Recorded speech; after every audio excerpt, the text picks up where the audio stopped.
فردي ها اخويا هسه وين راح يتحرك؟ Try to zigzags. طبعا هسه اثنيناتهم يفتحوا. When you're not taking accurate fire or you're outside of their range. طبعا هاي You've received, after you receive contact and you're clearing through the enemy. شباب المشي الاولى He's gonna walk with his thumb on the safety, with his finger over the trigger well, so that way if he has to engage, he can quickly put it on fire and squeeze the trigger. والسلاح التوجه مالته الصحيح لازمة السلاح مثل لازمة They receive contact from the enemy. They're going to get into the prone, preferably behind cover or as low as possible. He's returning fire. He's told.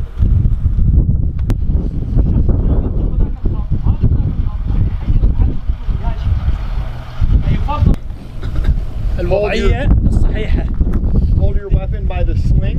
دائما Grab it by the front sight. خلي اصبعك الابهام يعني شلون يسحب نفسه؟ يشحب. He's going to reach over, he's going to grab the top of his helmet, and he's going to pull his head without taking it off the ground. He's going to walk at the, we call it the high ready. This is when you've... منبسطة ومفتوحة. يفضل الركض خط مستقيم. ليش؟ إذا تروح زقزاق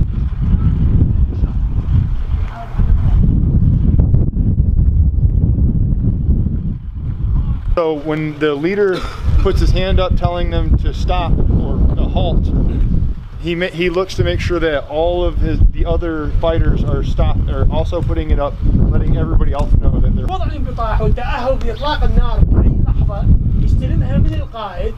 هذا الانبطاح يتحرك بعد 3 ثواني ينهض أو يسحب حسب الوضعية. رافعة نص رفعة. ها شوف هاي الطريقة يعني هو الركضة مالته حتى أي عامر جاهز؟ ايوه قدامك لا وسلاحك للامام انت قدامك على مالك حبيبي على مالك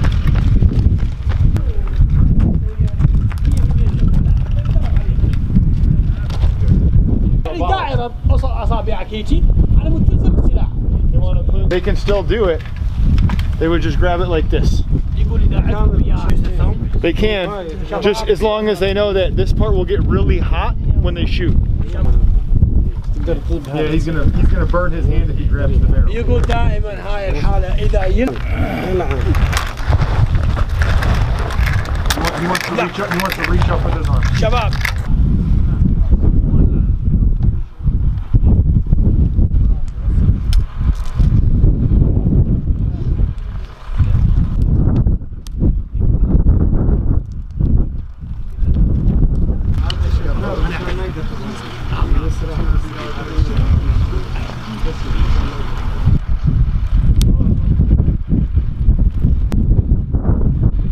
انطي صوت يا نادين ما مشكلة انطي صوت يعني افضل ممكن.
unconscious, and he gets up and tries to attack the searcher. السبب